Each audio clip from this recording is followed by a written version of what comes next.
você chegou. Aleluia. Louvado seja o nome do nosso Deus.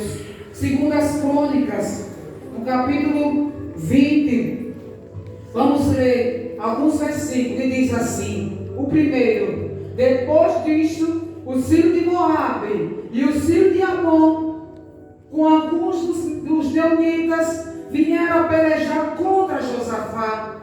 Então vieram alguns que avisaram a Josafá, dizendo: grande multidão vem contra ti, Josafá, dali do mar da Síria. Estes já estão em Azazon Tamar, que é em Geldi. Então Josafá teve medo e se pôs a buscar o Senhor e se apregou em jejum em todo o Judá. Versículo 4. Judá se congregou para pedir socorro ao Senhor, e também toda a cidade de Judá veio gente para buscar o Senhor. Pôs-se Josafá em pé na congregação de Judá e de Jerusalém na casa do Senhor diante do pátio novo. E disse Josafá ao Senhor: ah, Deus de nossos pais, porventura não és tu o Deus dos céus?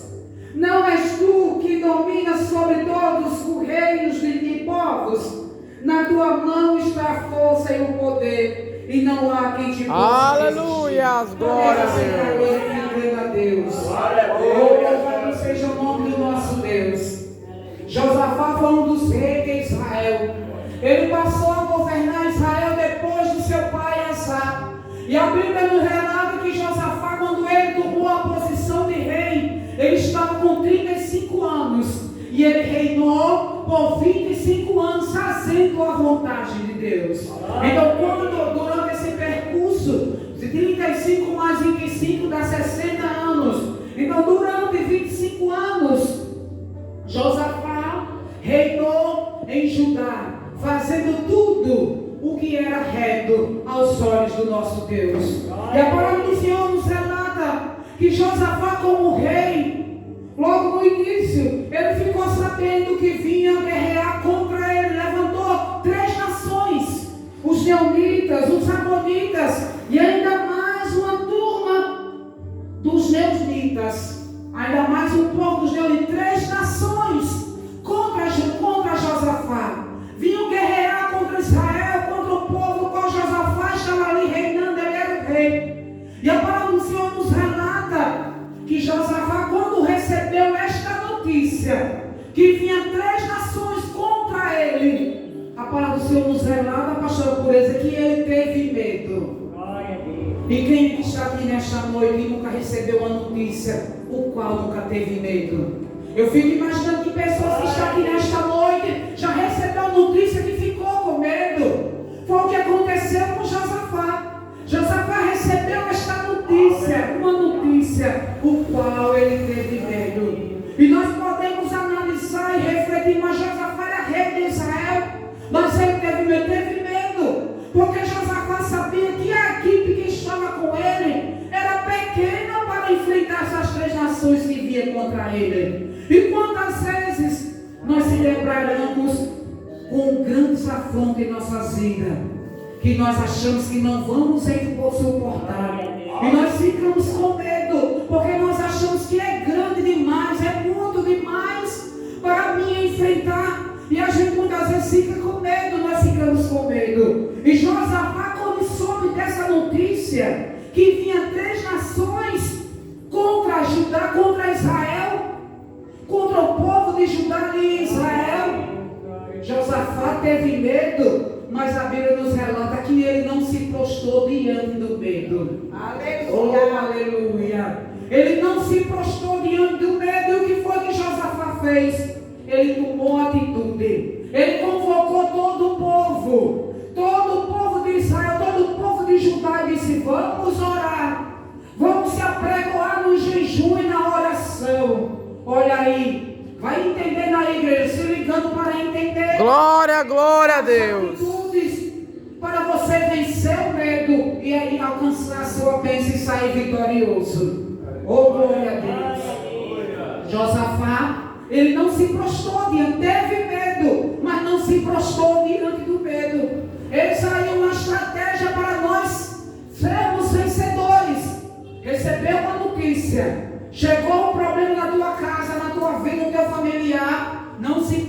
diante dele. Teve medo, é pesado, é alto, é grande demais. É muita coisa demais para você só. Foi o que aconteceu com Josafá. Ele não teve medo.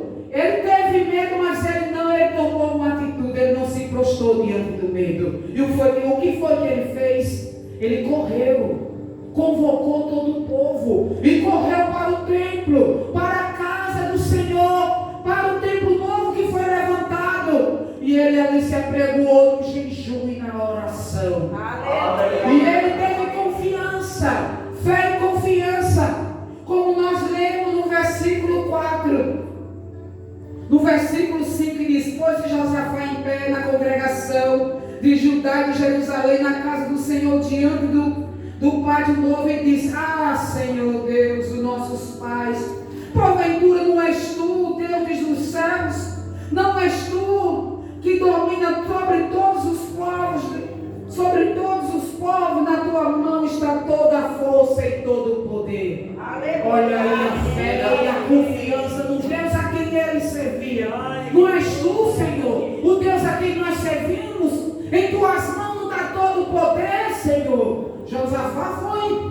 Ele precisa preocupar no jejum e na oração e clamar a Deus e conversar com Deus, porque ele sabia que ele não podia enfrentar aquele exército, aquelas 3 nações, mas o Deus a quem ele servia, ele nunca tinha perdido e não perde batalha. E ele colocou Deus à sua frente. Ele foi pedir estratégia a Deus, conversar com Deus, entregar o problema dele a Deus. É por isso que nesta noite o Espírito Santo diz para você colocar o teu problema aqui no altar do Senhor. Aleluia!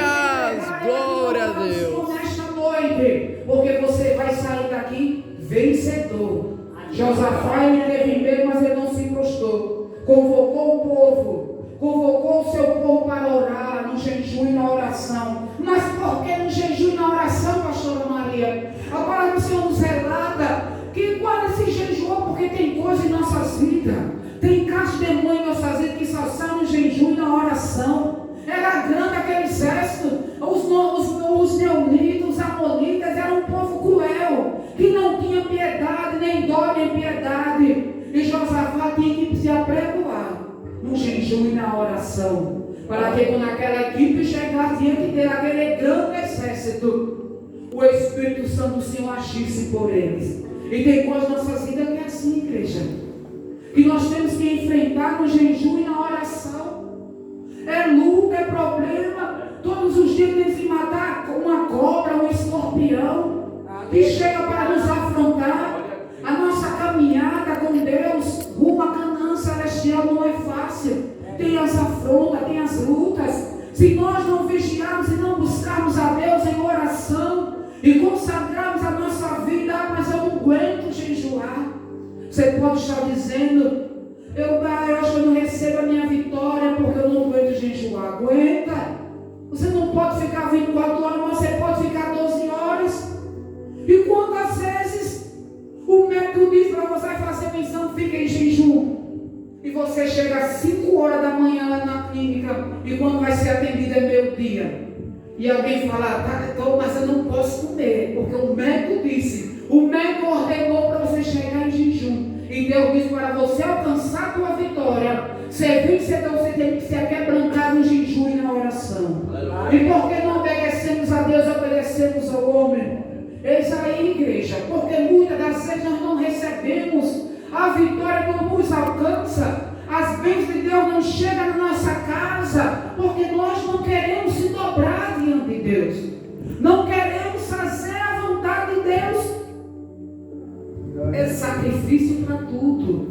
Na obra do Senhor, tudo é pesadelo quando é para as coisas de Deus. Eu estava em casa conversando com a minha filha, com meu filho, e eu falando que está para acontecer, a gente vê passando sem querer, a gente escuta, ligando na televisão, no rádio, uma festa acontecer em Aracaju agora, no próximo dia 6. E esse evento, o ingresso para ficar distante é R$120. Para ficar distante é R$120 e já vai não sei quantos lotes vendidos. E quando é as coisas para a obra do Senhor, às vezes é uma doação de R$20. é uma grande dificuldade da igreja. E o Senhor querendo abençoar o seu povo. E o seu povo com os ouvidos tapados e os olhos vedados para não enxergar. Glória a Deus. Isso é Aleluia.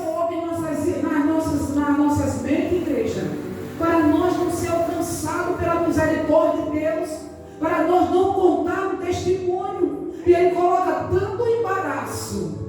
Tanto laço e embaraço no caminho, na vida dos cristãos, que se nós não estivermos orando e jejuando e buscando a Deus em todo o tempo, nós se embaraçamos pelo meio do caminho. É por isso que o apóstolo Paulo, em uma das cartas, no livro de Romanos, no capítulo 12, e o versículo 2, ele fala assim: não vos conformei com esse século, mas renovai a vossa mente, para entender a perfeita e agradável e boa, a boa, perfeita e agradável do Senhor em nossas vidas. A vontade de Deus para nossas vidas, ela é boa, ela é perfeita e agradável, igreja. Renovar nossas mentes, renovar as nossas mentes, para entender a boa, perfeita e agradável vontade de Deus para nossas vidas. Nós só experimentamos a boa, perfeita e agradável vontade de Deus em nossas vidas se nós renovar nossa mente, sem se conformar com essas coisas necessárias. Não podemos se conformar. Mas está tão difícil, sabe? Nós temos uma vida no altar do Senhor, porque o amor esfriou, a iniquidade se multiplicou. Nós não podemos acertar o relógio assim. Mas porque fulano é crente, tem 50 anos de crente e ele está frio, está morno. Frio não, está morno. Vai acertar o seu relógio por ele? Tem aí os remanescentes. A palavra do Senhor nos fala que aquele que permanecer fiel até o fim, esse herdará a coroa da vida. A igreja de Laodiceia era uma igreja morna. Ela era rica. De nada ela sentia falta, mas ela era uma igreja morna. E o que foi que Deus disse a ela: você está pronta a ser vomitada, porque nem és quente nem és fria, és morna. Não podemos ser crente morno, porque se nós somos crente morno, estamos prontos a ser vomitados. Ou você é crente ou não é. Ou você serve a Deus de corpo e alma e espírito e glória a Deus, aleluia. Porque estamos vivendo dias que se aproxima a volta do Rei Jesus. Aleluia. Jesus está mais perto de voltar à igreja do que quando você aceitou Jesus. Você pode contemplar que Jesus está voltando, a igreja está voltando, ele está próximo a voltar, porque nós estamos vivendo os sinais da volta do Rei Jesus. Não deixe para se preparar em 2024. Não deixe para se preparar. Viva hoje como se Jesus voltasse agora. Porque a respeito do dia e hora ele não deixou escrito aqui na palavra. Mas ele diz: quando visse essas coisas, rumores de guerra, terremoto, maremoto, pai contra filho, filho contra pai, o amor esfriou, acabou, quase não existe mais, é contado as pessoas, só os remanescentes, só aqueles perderam, muitos perderam temor. As pessoas não têm mais temor pela palavra de Deus, não querem mais ter compromisso com a obra do Senhor. O Senhor nos chamou, nos ungiu, nos remiu, tirou-nos do lamaçal de lodo para nós fazer a diferença. Ele disse: olha, vocês são o sal da terra. Se o sal não vier, se o sal perder o sabor, de nada ele mais serve para não ser pisado pelos homens, lançado fora. O Senhor nos chamou para nós sermos sal, ser a luz do mundo, brilhar no lugar que nós chegamos a brilhar, com as nossas atitudes, com as nossas artes, o nosso testemunho, falar por nós. Você é cristão, o Espírito Santo tem que falar por você no lugar que você chegar. Tem que brilhar. Se o Espírito Santo não estiver brilhando na tua vida, corra para os pés do Senhor e diga: Pai, se quebrando, como Davi disse no Salmo 51, versículo 17: Senhor, não retire de mim o seu Santo Espírito, Pai. Não me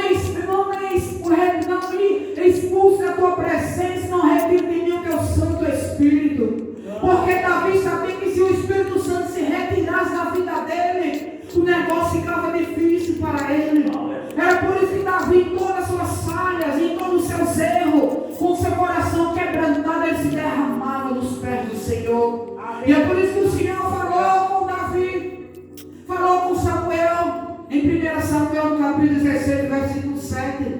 Quando o sacerdote Samuel foi lá na casa de Jessé para levantar um dos filhos de Jessé a rei, o Senhor disse: olha, Samuel, não atente para a aparência, porque eu não vejo como vê o homem. O homem vê o que está diante dos seus olhos, mas eu contemplo e vejo o coração. Aleluia. O Senhor está contemplando o coração aqui nesta noite, aqui neste lugar. Despreocupa que o Senhor está contemplando. Ele sabe como foi que você chegou aqui. Ele sabe qual é a tua luta. Ele sabe onde é a tua dor. Mas Ele quer ouvir você falar: Senhor, a minha dor é aqui, Pai. A minha luta, o Senhor sabe onde é, mas Ele quer te ouvir. Porque eles humilharam debaixo da minha onipotente mão, para que no tempo oportuno eu vos exalto. No tempo oportuno Ele vos exalta. Josafá se apregoou no jejum e na oração juntamente com o seu povo. E a palavra do Senhor nos relata que ele foi vencedor. Ele foi vencedor.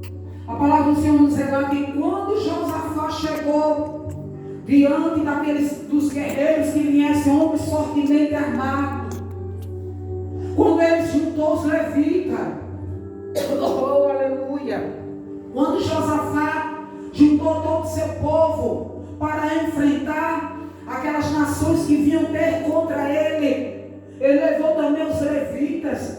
E quando eles começaram a louvar, e quando eles começaram ali a glorificar a Deus, a palavra do Senhor nos relata que todo aquele povo, aquele exército, os Deumitas, os Amonitas, se levantaram um contra o outro e começaram a guerra entre eles. E morreram um a um, que não sobrou nenhum. E o exército de Josafá glorificou o nome do Senhor. Louvado seja o nome do nosso Deus, que está nesta noite aqui neste lugar. Glória. E a revelação desta palavra para a igreja do Senhor nesta noite: o Senhor pelejará por vós. O Senhor pelejará por vós e vós calareis. Coloca a tua fé, a tua confiança no Senhor. Aleluia. Josafá colocou a fé dele, a confiança no Senhor. Ele não se prostrou diante do medo, mas ele colocou a fé e confiou. É como o rei Davi fala no Salmo 37: entrega o teu caminho ao Senhor e confia nele, e o resto mais ele faz. Deus. Entrega essa luta, esse problema ao Senhor. Quantas vezes nós entregamos, mas não confiamos. Passa uma semana, meu Deus, uma semana eu orando, buscando, e Deus ainda não fez nada. Aí 2 semanas, um mês, um ano, orando, esperando, mas como é que Deus vai fazer? Se você colocou lá aí todos os dias, meu Deus, quando é que o Senhor vai fazer, Deus? Ele faz no tempo dele. O nosso Deus, ele trabalha com o tempo, não é com o momento, não é com a hora, não é com o ano, nem com o mês, é com o tempo. Mas ele quer que nós colocamos lá na mão dele e descansamos. Quantas vezes nós colocamos o problema na mão do Senhor, esperamos alguns dias e nós pegamos de volta para resolver do nosso jeito, da nossa maneira? Temos que confiar, igreja. Josafá, ele confiou. O Deus a quem Josafá serviu, e o Deus a quem deu vitória a Josafá, é o mesmo que nós estamos adorando aqui nesta noite. Aleluia, glória a Deus. Oh, aleluia. Ele não mudou. Ele é o mesmo Deus. E a palavra do Senhor no livro de 2 Timóteo, no capítulo Glória, 12, glória a 19, Deus. o Senhor Aleluia. nos fala assim, que Ele conhece aqueles que são seus. E mais, todo aquele que professa o nome do Senhor, ele se afasta da iniquidade. O Senhor conhece aqueles que são seus. Ninguém se engane não, nem queira enganar Deus, porque Ele conhece aqueles que são seus. E aquele que professa o nome do Senhor, ele se afasta da iniquidade, ele se afasta da justiça.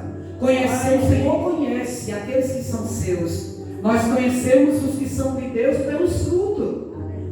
Nem todos que têm Senhor vai entrar no reino dos céus, nem todos, mas aquele que faz a vontade de Deus. Aleluia. Conhecemos a árvore pelo quê? Pelos seus frutos. Pode uma mangueira dar caju? Não. Pode um cajueiro dar manga? Não. Cajueiro é caju. Se o caju é um caju bom, você vai saber, você que é dono. Aqui é um cajueiro bom, ó. Esse cajueiro aqui, os cajus deles são bons. Já aquele dali tem um picarro muito forte. Esta mangueira, o dono sabe do seu terreno. Esta mangueira, ela dá umas mangueiras secas demais. A outra mangueira, aquela dali é uma manga muito boa. Muitas das vezes é até uma manguita, mas é uma manga doce. Pelos frutos conheceremos a árvore. Aleluia. O Senhor nos fala no livro de Gálatas, no capítulo 6, não vos enganeis, versículo 7. Não vos enganeis. De Deus ninguém zomba. Aquilo que o homem semear, ele vai colher. Quem com a sua semeadura? É tempo que nós temos cuidado com a nossa semeadura. O que é que nós estamos semeando? Eita Deus, aleluia. Na seara do Senhor. Santo, santo é teu nome, Senhor. Não, o Senhor conhece, você vai colher. Ah, você tem semeado amor, tem feito o bem e muitas vezes tem recebido ingratidão. Despreocupa. O Senhor conhece a sua semeadura. Você vai colher aquilo que você está semeando. Deixa quem quiser semear ingratidão, pagar o bem com o mal, mas você continue fazendo o bem, porque o Senhor conhece. Diz: não vos enganei, de mim ninguém zomba, de mim ninguém engana. O Senhor falando com a igreja dele, com o povo dele. Eu conheço, eu sei aqueles que são meus, eu sei quem é que está semeando o bem. Cada um vai colher segundo a sua semeadura, a sua colheita de acordo com o que você está plantando. Eu tenho certeza que agora, nesse tempo que é inverno, quem é agricultor está plantando milho, feijão, ele não vai colher batata de maneira nenhuma, porque quem plantou milho vai colher o que, pastora? Milho. E quem plantou feijão é feijão. E quem plantou batata, como muito é bonito, é a terra da batata, vai colher batata. Aleluia. O Senhor conhece a semeadura do teu povo.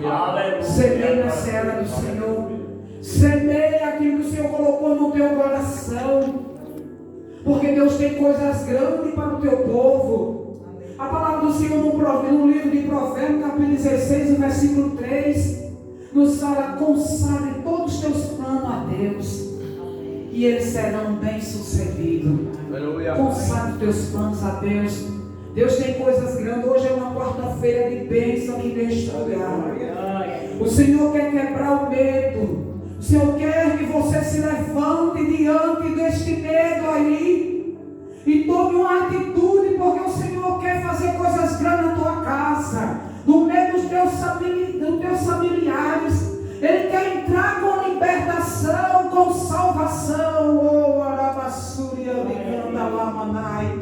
Estamos vivendo dias, igreja, que é o aniversário das nossas almas, que ele vem com traição para roubar, matar e destruir, entrando nos lares para destruir famílias e famílias de crentes. É o alvo do aniversário das nossas almas. Mas Jesus, ele disse: eu vim para que tenhas vida. Evangelho de São João, capítulo 10 e o versículo 10: eu vim para que tenhas vida, e vida com abundância. Evangelho de São João, capítulo 8, versículo 32: conhecereis a verdade vos libertará. E quem é Jesus? A verdade é Jesus. Oh, glória a Deus. Não está sendo fácil, igreja. Nesses últimos tempos nós estamos vivendo o século 21, no tempo da tecnologia. Nós criamos nossos filhos, ensinamos a ele, porque nós vamos prestar conta dos nossos filhos, porque é a nossa herança, a herança foi o que o rei Salomão falou, no Salmo 127, versículo 3. Os nossos filhos são a herança do Senhor para nós. A nossa herança. Nós vamos prestar conta diante de Deus,